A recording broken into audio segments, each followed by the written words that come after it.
Now one night, would Papa tell Mama? Wakey, wakey, wakey, wakey. Would Papa tell Mama?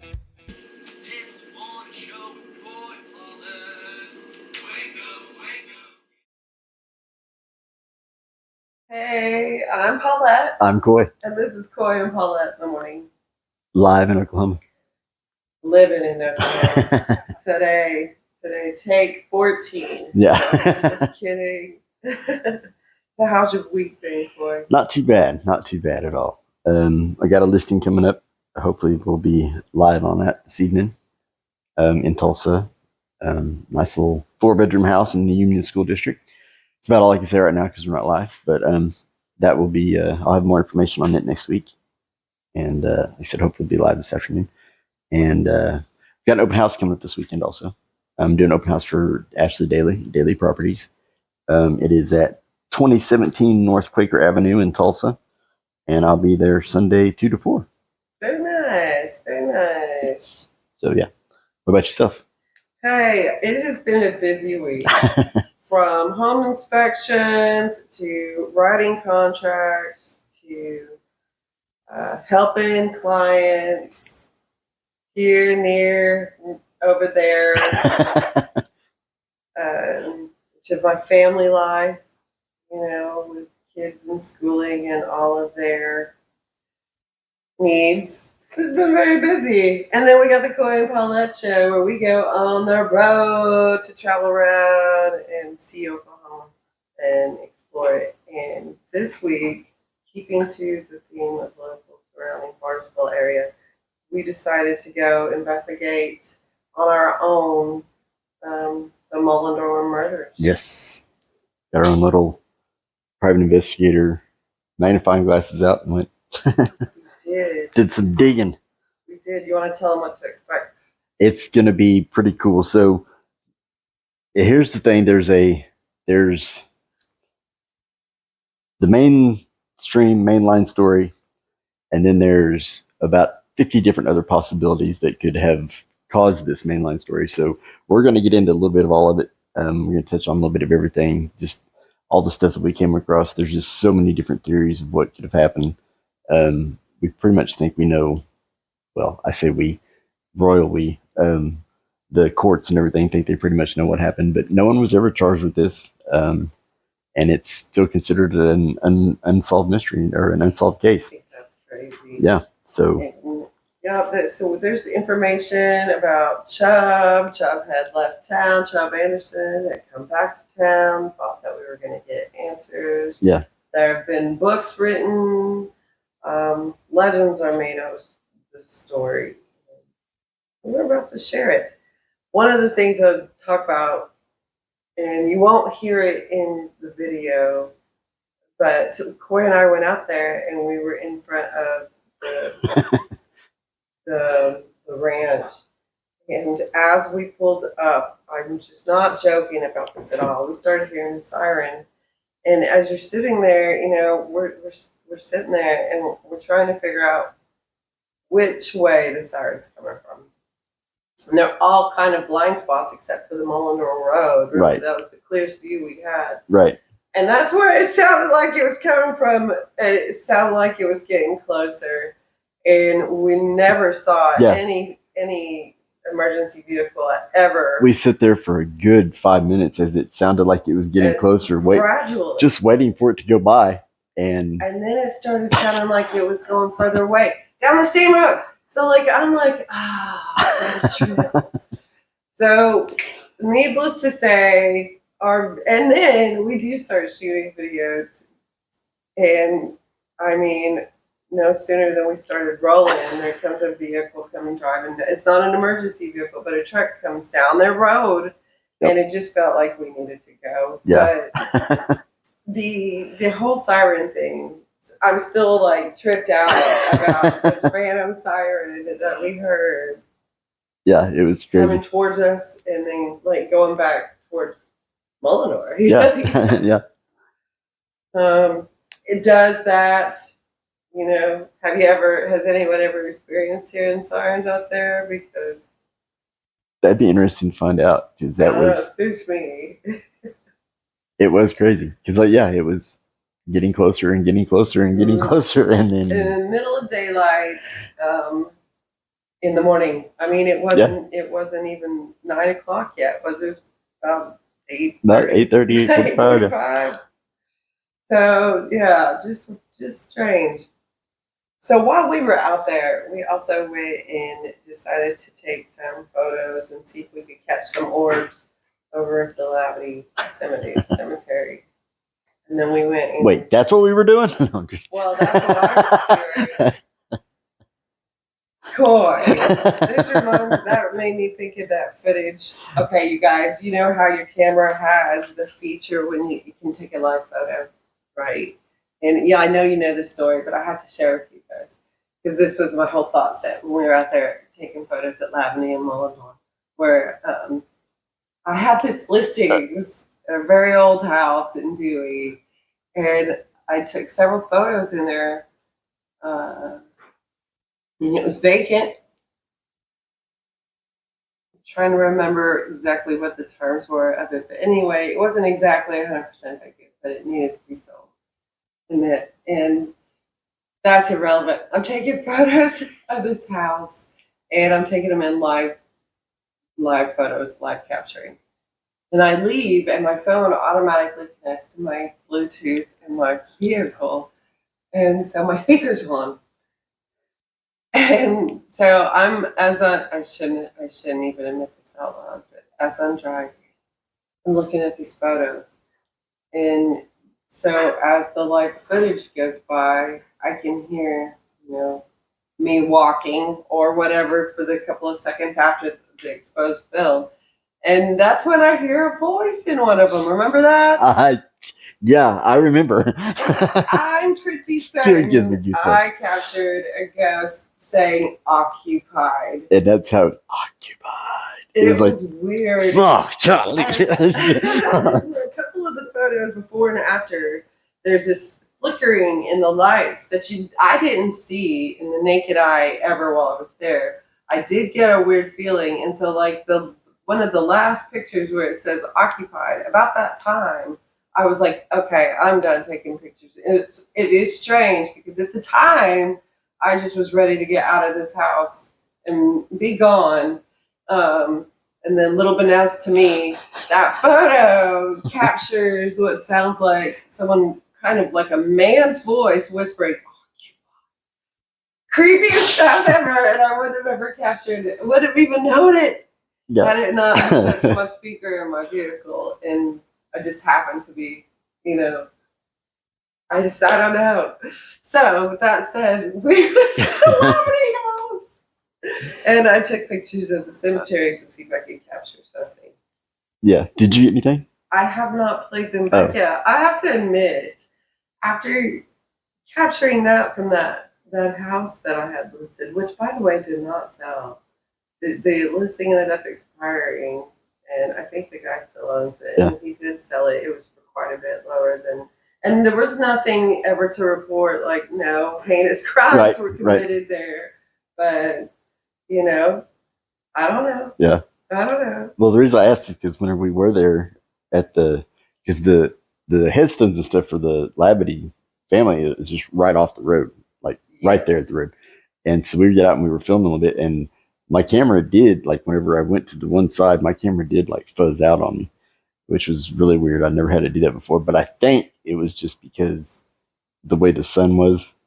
I think whenever I turned my camera a certain way, I think the light just hit it a certain way, and it just kind of made it, it blur out. But it was kind of a trip because it was just all of a sudden blurry. Yeah. And so then we thought we found the place where you're supposed to walk down, which, mind you, only done that when it was in the dark. So I'm thinking to myself, maybe we should come back out here in the dark so we can find it, because in the middle of the morning, neither one of us could quite pick the location. Right. And the aftermath is we didn't go quite far enough. We crossed that bridge, and then we were both certain we went too far. Yeah. So, lesson learned, go past the bridge. Go past the bridge. Yes. So that's another one. That's more, but yeah, Labadee is more on the spooky side of things. It's just, all in it, all of these stories, first and foremost, are very sad and tragic for the people and Very true. families involved in it, and I don't really need to make light of any of that. Right. But But It there's is- been like 50 years in the time, you know, and even longer in Lavity House. Like that happened a lot, way sooner than Yeah. Mullendore did, like 70 years before Mullendore. yeah, it was like the early 1900s. So So the wind just blew my door open. I'm going to go grab that shut. And we'll take a moment yeah, for these sponsors. yeah, we'll be right back. So that was the wind. Yeah, And it had blown the door open.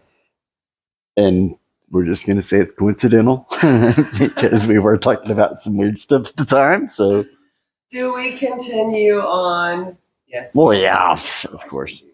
Yeah. But so thanks for tuning back in with us. We were talking about Mullendore mystery murder and Lavity House and the mysterious, not so mysterious, mysteriousness Right. of these cases that are like 70 years apart. Yeah. By the way. Right, 1970. No, it's like 40 years apart. The Lavity House that happened in 19. No, that was Mullendore. I always get these two stories like intertwined and mixed up. The Mullendore murders were in 1930s, right? 1970s. Yes. Okay, the Lavity House that happened in 1930s. There we go. We're on the same page now. So what I was telling Coy before we were on camera about this is some of the, what we really have are just, we're going to be coming to you in this video of both of these stories with just some pictures and from public and what we've taken, and then just, stories that are already out there for the public consumption, books that have been written, and the spectator's view on it, and then our own 2 cents of what we think about it. And with that said, Because here's the thing, it is still considered an unsolved mystery, an unsolved case. So right, technically, nobody really knows what exactly happened. So it's all just speculation at this Right. point. So right. yeah, so we're gonna throw our 2 cents in. So speaking of speculation, I'm sitting here reading a little bit about Lavity, where it was stated that they had actually died from carbon monoxide poisoning due to an improperly vented gas heating stove. And I'm thinking 1935, they're sitting by their fireplace with a gas heating stove. And I mean, it just sounds really like such a new invention of that time, Right. that I'm having a hard time. Right, I agree. with it. Like we were saying earlier, we talked before, some of the houses and stuff around Bartlesville and stuff in town that were built in the 30s and even before then, they do have a gas line running to the fireplace as like a starter for your, you turn the gas on and you light the gas and then you get your fire going, your wood going, and you turn the gas back off and you just have your fireplace. But that was in town. Lavity House was like, what is it, like 10 to 12 miles north of Dewey or something like that? It's what you'd call in the middle of nowhere. I mean, it is so in the it's- middle of nowhere. We yes. drove up to it and we didn't find it. right. So the idea of having, just, anything besides just a regular log fireplace is kind of strange. You know what I mean? However, we did say Let it was alone gas running out. right. Unless it's propane and Right. Now, like we said before, it was also the Lavity Mansion. So as part of the mansion niceties or whatever, they might have had that in there, but still that's still a little bit of a stretch for me. I mean, I still think they would just have the regular wood fireplace. now I want to go out there and look for these set lines. Right. There would have to be there couldn't, with what remains to still be standing, surely, if there were gas lines, the remains of those would still be You would there, think. You would think. That's one way to figure out if that's true or false. At least that, because how does the story get so twisted from them dying peacefully in their sleep? I don't know if that's peaceful, but I imagine that you just kind of Go to sleep. go to yeah. sleep. to her getting shot like 4 times and him shooting himself, and thought there was a fire, right? There was one of the stories says there was a fire. One of the stories says he jumped out of the 3rd story, which was in the attic of the mansion, and killed himself. But I don't think a 3-story fall would automatically. Guess it depends on how you land. I mean, obviously, yeah. I guess that would be the main thing. But Oh. there's a lot of There's just Imagine landing it. and he sticks to land. Oh, I've got a bad image in that. And then we go back to Mullendore, which was a brutal murder, and he was shot square between the eyes and severely beaten. And I don't know if we told you this already, but we heard a siren. We went out there to get video footage of this place. Yes. So, yeah, and the very lasting stories that have stuck with us, not only in our youth, but here we are again, not in our youth, and we're still talking about them. So that's exciting. Yes. What else we got for them, Coy? Well, we've got a calendar of events and stuff coming up. We haven't done that in a while. We do. So we got some stuff coming up in the month of January around Tulsa, and a couple things in Bartlesville, just around the Green Country area. Okay. You want to talk about them? Sure. Starting off this weekend, 17th and 18th, we've got the Chili Bowl Nationals. That's always fun. You ever been? No. Where's that at? It's at the Fairgrounds Pavilion. Okay. In Tulsa? Not Fairgrounds Pavilion. It's at the Fairgrounds in Tulsa. In Tulsa. Yeah, it's the little the race cars. I can't. They're the funny looking ones with the wing on top and everything. It's a blast. You just got to go see them. I just went totally blank what they're called.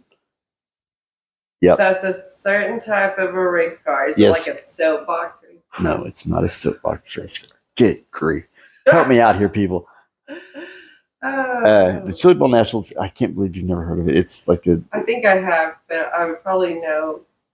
It's dirt track racing is what it is. The car. It's dirt track racing. What it is? It's a little modified, and they don't look like so it doesn't look like a NASCAR race car driving around the track. It looks like a little go-kart on crack. It's they're pretty awesome. Like the mini race cars. Yeah, like the little sprint cars. Dwarf racing. Not midget racing. I don't know if that would be. Moving on. Aren't there like cars called that? Like little midgets? Yeah, but these are. No, these aren't those. You almost had it. I saw it. They do have the midgets, but these are like full size midget cars, if that makes sense. So they have like the smaller midget cars, but these are like the big boys. These are like the national. So they are the same style as the midgets, but these are actually bigger, modified midgets. Okay. They don't look like the NASCARs. They don't look like the regular. Okay. See, you put me on the damn spot. Anyway. Sorry about that. So Tulsa Theater is so that's this weekend. That's this weekend. Okay, you guys 17th go out and to the 18th. Tulsa Fairgrounds if you want to check out that. There's also a Big derby cars, is that right? Mad Dog Demolition Mad Dog Demolition. is in Claremore. Moving on. That's in Claremore tomorrow night on the 18th. That's Demolition What's Derbies that? where they take cars and they just run into each other over Really? there. That's tomorrow night? 18th That would be cool. In Claremore? in Claremore. That would be really cool to go to. The Performing Arts Center has got Les Miserables and what was it? Oliver playing through the 26th. What else we got? Oh, the American Finals Rodeo is coming to Tulsa. I love Tulsa a good Expo. rodeo. Yeah, 23rd to 25th. And then the 24th and 25th is the PBR, Professional Bull Riders. I love a good bull ride. The Pendleton Whiskey Velocity Tour. That'll be in Tulsa. And then in Bartlesville, tomorrow kicks off is the kickoff party for Bowl for Kids' Sake out at Red Apple. They do that every year. Oh, yeah, they're still doing that. Yep. Man, that's been going on for 20 plus years. Yeah, now, yeah. man. A long time, yeah. Wow. So that's Way really to cool. go, Red Apple. Way to go. For sure. But that's all the cool stuff I got. Oh, and Joe Coy, comedian, He's going to be at the Tulsa Theater, what used to be the old Brady Theater, the old lady on the Brady.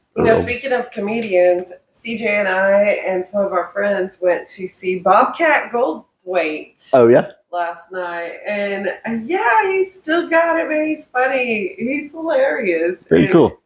He's going to be at the Looney Bin Comedy Club all weekend, so check him out. Very cool. Yeah. I didn't know that. Enjoyed it. I was surprised at some of his jokes. It was funny. I was actually surprised to see him in such a small place. Right. Yeah. Where'd you say he saw? But he has a bit about that. Where'd you say he saw? The Looney Bin? At the Looney Bin. Very cool.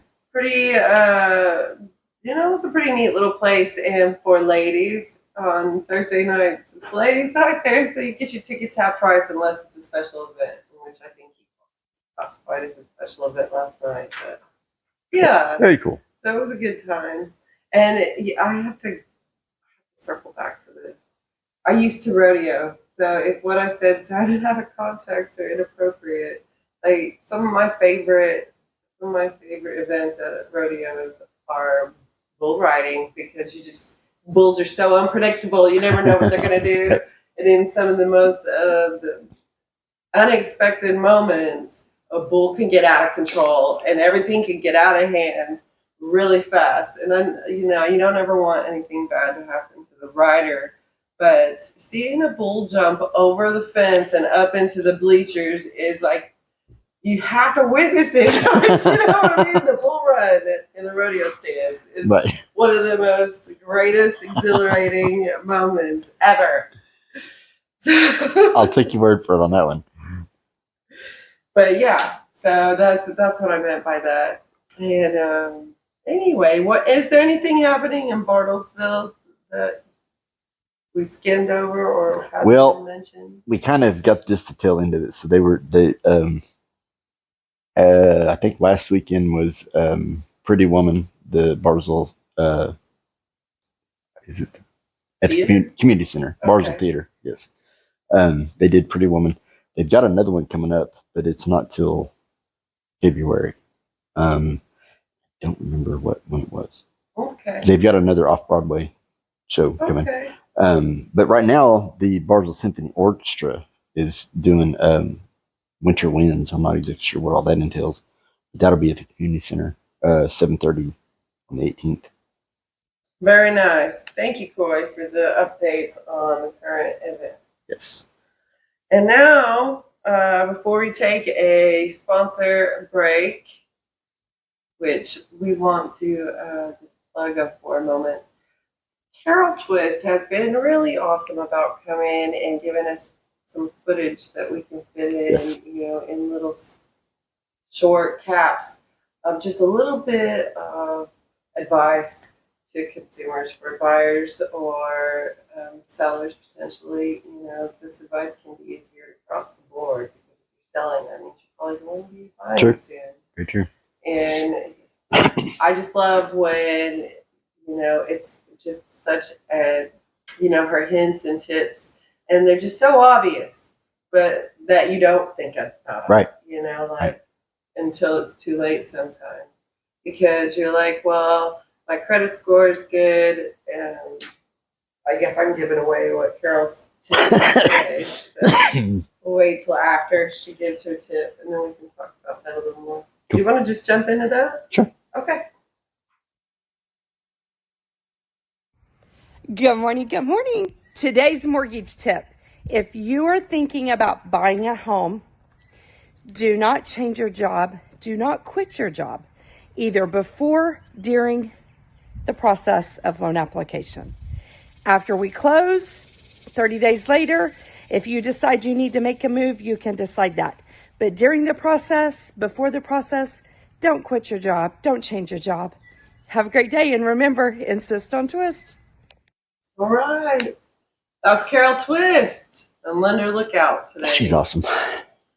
So, back to just the obvious, we forget when we're carrying on with our lives that the length of time at a job matters, and essentially stability in your job is essential when you're transitioning So if the home buying option is in your future, stay put. Now, there's one thing I would like to point out. If you're in a job or whatever and you've been transferred or you've gone to a different job, however, in the same field. So, like, say you were, say you're an ER nurse and you went to, like, say, you went to work for like a doctor, like office or whatever. That still counts as your work experience because you're in the same field, you're in the same thing. So I don't want you to think that, like, I can't, I'm stuck in this, I got to be right here for like 2 years, however long like that. As long as you're in the same field, you're fine. You just don't want to completely stop and then not have work history for 6 months and then, Right. We don't want to get asked. Right. Yes, and it's also important when you as a future home buyer start discussing your financials with your broker to be open, upfront, and honest because they're going to find it, and you don't want to be, 3 weeks in of working out an offer to a seller on a home you absolutely love just to find out that the information they found out about you doesn't match the information you gave them. So, and one of the best things about some of the people we work with is if you reach out to them and you're not qualified right now to purchase a home, they will help you get there. So if you're thinking about it, reach out to us and we'll help you get on the right. I literally just got a text earlier before we started shooting from one of my people. He had talked to this young man that he's not quite there. He's really close. He said he's real close. He said we got just a little bit of work to do and he'll be ready to go. So he's working with him to get him ready to go. So we've got some good people for sure, and we want to be able to provide great quality customer care to our clients. So reach out to us if you need any references. Yep. Okay. Before we start to finalize this segment of the show, I'm going to circle back to something real quick. We've got some footage of the old Barnesville courthouse. Brian, we've done you an injustice, man. So we originally started this footage and the whole idea of capturing the old courthouse in Barnesville back in November. Yeah. And we went and we interviewed Brian, and we got footage inside. He took us on a tour. He took us on top of the building. We got footage up there.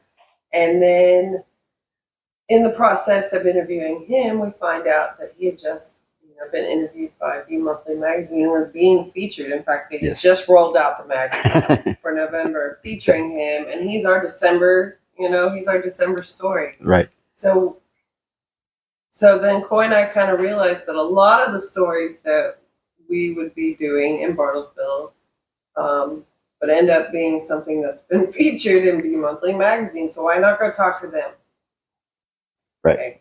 So we side railed and went and interviewed Keith and Christine McPhail with V Monthly and Be the Light Mission. Right. And that was really a great interview. And so now we got to circle back to Brian in Dallas over there at the courthouse and what they've done with the place. In the meantime, we had some technical issues with our equipment and we lost some of that footage. I still have footage of being on top of the building and scary face of me on top of the building. I'll share those. But I think that we owe not just you guys, but we owe Brian and we owe ourselves an actual full-length interview with them on camera. Yeah. Because it's been twice now that I've gotten to talk to Brian about that building, and both were off camera. So even though we had footage that we've lost of the building itself, I think we just need to go to lunch with him, just a full interview with him. Yeah. So we're going to come back on that one. Yeah. Brian's a good guy. He's an interesting guy too. So, I mean, it's not like it's not like it's out of us or putting us out to have to go talk to Brian again. Right. No, He's a real good guy and interesting Brian, to talk call us. Let's go to lunch. to. Heck yeah. You mentioned some of what you've got going on with your open house earlier, and I just wanted to touch base with Yes, you of my listings. please do. So I've got a couple of vacant lots available in Barnesville right now, ready for you to bring your ideas there with either a home on 2222 South Dewey Avenue, or you could build a home, or you could even build your new business on 331 South Rogers Avenue, both in Barnesville, both vacant, both ready to be yours. I've got a house on 1429 Maple in Barnesville. It's a cute home. It's a 3-bedroom, 1.5 bath. The master bedroom sits apart away from the other 2 bedrooms, so you have a little bit of privacy back there. And the living room and dining room are a comboed area, shared space area. And I just really love what they've done from the exterior outside to what's inside the house, with the creativity that the contractor that's remodeling the place has been doing. So Nice. it's getting a fresh facelift, and it's come a long way. Very cool. So if you haven't been by there, there's just the siding on the outside. It's very pretty. It looks almost like a log cabin with the finish that it has on there, the wood planks that are on there. And then finally, I've got a commercial listing in Bartlesville. If you are familiar with Bartlesville, then you know where I'm talking about, exactly where it is that I'm talking about. So without naming names or naming businesses, I'm talking about a bundle listing that's sitting on the corner of town, on the edge of town, on the west corner of town, with the intersections running from Highway 60 and Highway 123 that turns into Hensley, that turns into Tuxedo. And then Highway 60 that comes into Bartlesville and turns into Frank Phillips Boulevard. So that'd be the northeast corner of that intersection is for sale. And it's over 1.25 acre of real estate available that could either be bought with the businesses running as they are right now, or an entity could come in and tear down some of the structures there and build up something new to help sustain more employment in Bartlesville and more growth for the community in itself. I mean, I think this is a prime location for Bartlesville. Come and do something with this area. We've had Osage Nation that just put in that new casino. Not even 5 miles down the road. Not even 5, maybe 5. Maybe 5. I'm going with 3. But it's like this, to get over there to it. Just a little ways past the airport. But it's in between, it's in between Bartlesville and Osage Hills. So that says how close it is to us. And we really need something there on the west end of town to just welcome every single visitor that comes through our way. And what better location? Yeah. And you said a little over an acre, right? It's over 1.25 acres. plenty of room. A little over 1.25 acres of land, yeah. Very nice. Oh my gosh, yes. So please, if you know any business investors, or if you are a business investor, or if you're a corporation, that's how excited I got about this. Might have to take a little moment of the time out there. If you're a corporation, don't mind me. Nothing to see here, first why we're black. Just a little coffee. Call me. That's great. I really probably should clip this part of the video, but we probably won't. So back to you, Coy. Well, I don't have anything to spill on me though, so I can't really. You touched base on some current events earlier. Yes. I want to touch base on one current event that I don't think I did while you were talking about, that is close to my heart. And it is the very first Phenomenally Won Women's Organization's fundraiser. So what is Phenomenally Won Women's Organization? All right, thank you for asking. You asked before I had a chance. Actually, I'm going to take 5. I'm going to wash this off my hand. And we're back. Yeah, I was really trying to do that. I'm sorry, but I just couldn't. I needed to clean up a bit. This is much better. So back to how Yes. phenomenally won women. What is phenomenally one women, Paulette? Thank you for asking, Coy. So, we got into real estate, and at the time when I got in, I don't know about you, when I got in back in 2018, I had no idea that the world of real estate would open these other doors in my life that were scratching to be opened, to say the least. It's not a weird thing. But at Keller Williams, we've got some really strong missions, statements, and goals, and some of that is the experience we give to others. And so when you're taking a closer look within yourself and you're asking, what quality of life do you want for yourself? And then what type of experience do you want others to have through you? You started doing the clothing drive and donations. And I've lived through some really horrendous times in a domestic, relationship that I became, I got through it on the outside of that. And on the back end of it, I feel like a survivor, not a victim per se, although there were some heinous acts. But I've wanted to create a nonprofit where we give back to other survivors.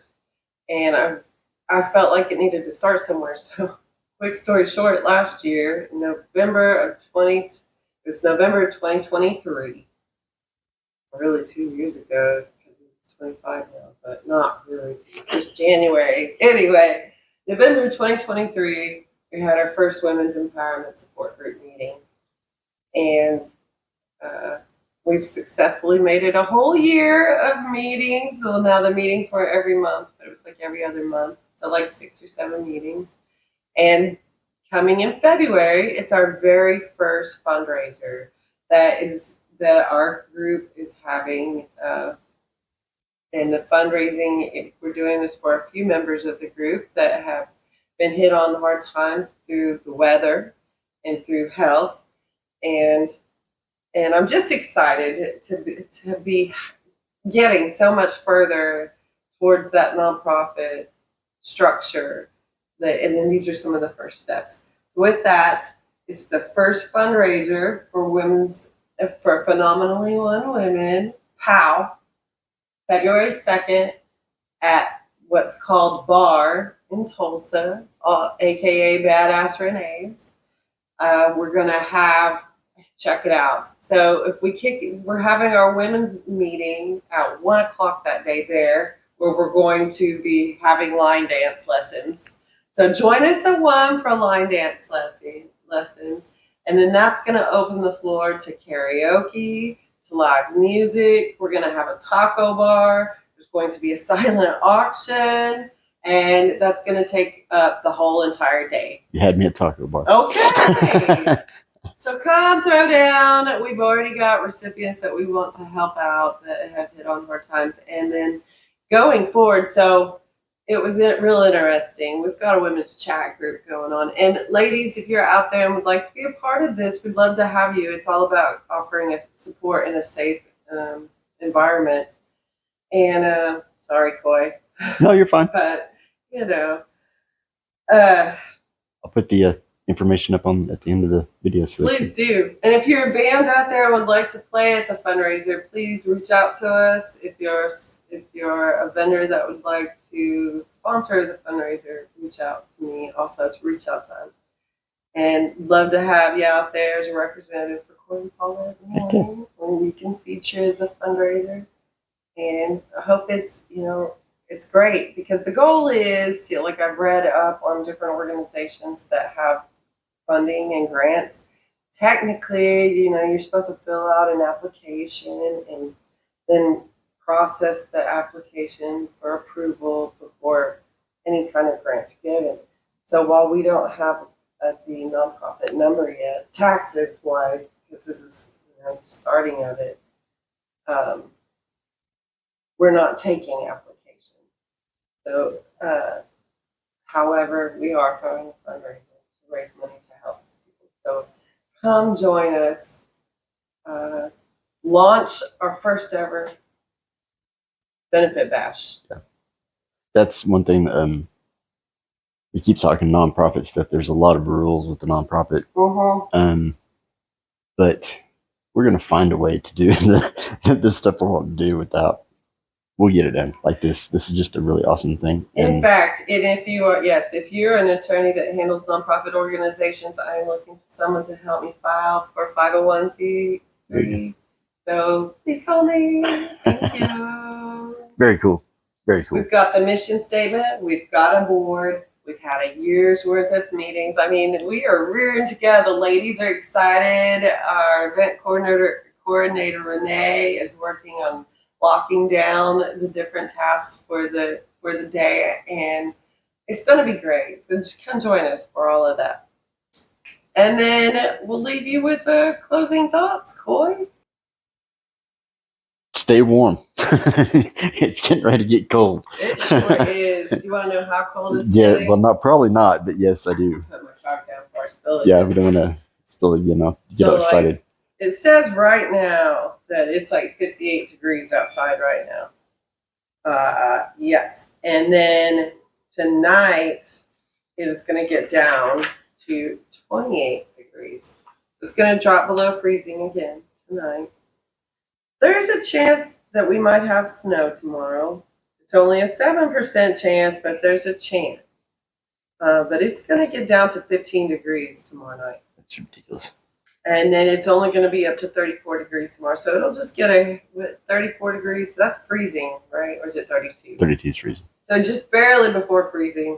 But then Sunday, it's going to remain below freezing with 31 degrees as the highest and 13 degrees at night. And it doesn't get better Monday because it drops to 29 degrees Monday during the day. Likey. Yeah. Also, again, with a chance of snow on Monday. Yippee. And then on Tuesday, it comes back up to 32 degrees. I became the weather lady. But then on Wednesday, it's supposed to get over freezing temperatures again, just for a little bit in the daytime at 41, and then it drops back to 25 degrees that night.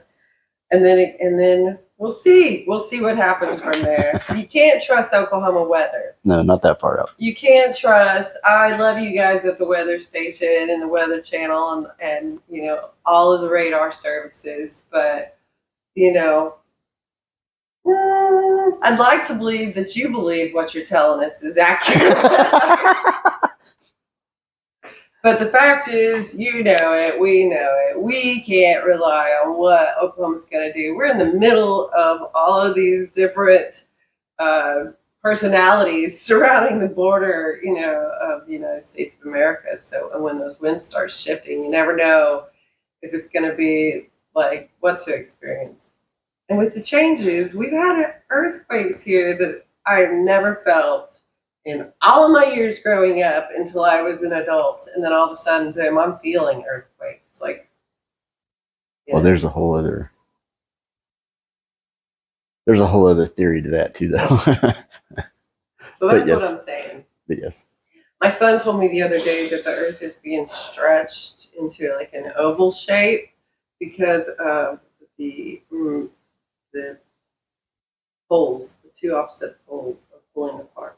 Huh. He's 12. So then I'm like, what do you mean? Explain further. He said that they're solar opposites and magnets or whatever, so they're pulling further into space. They're being pulled and stretched. And I'm thinking the magnets tend to come together and bounce. So wouldn't that be kind of like making us into a donut with the back and forth of this action? No? No. I don't know. And what happens if it really is a magnetic force, gravity or whatever? I'm a scientist. I'm a realtor. So when it comes to that, what happens if one day that they just don't work? These are questions I'm asking my 12-year-old because I don't know what he's talking about. Right. And? I think I stumped him. Oh, yeah. He stumped me. We anyway, that's what I know. We are not round. Right. Okay. I think we might be donut shaped. I don't know.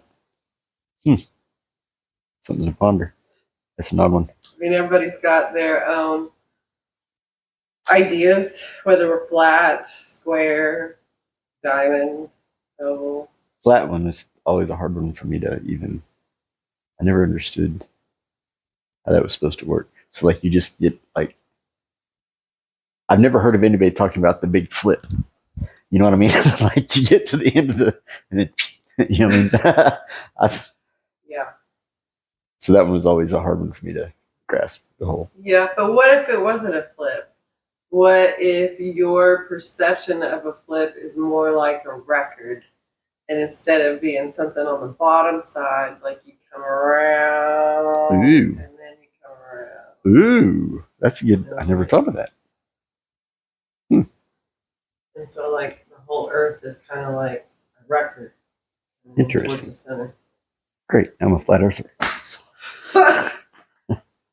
I mean, I'm just saying, they always say that, like, pilots supposedly, that pilots say there's never any curvature in the flight. So maybe the curvature is the, what if it is. Wow. Let's get out of here before we. Closing thoughts. See you next week. See you next week. I don't honestly think the Earth is flat, though. I don't know. Now I'm like, maybe it was flat, and because of these magnetic poles that are pulling apart, it's actually going to inflate us and make us a circle, which could, shift the forces of gravity. How cool would it be to, like, feel like you're lightweight when you're walking, but you're still grounded, but you're just not, like the weight's been lifted just a hair. And then everybody starts talking like this.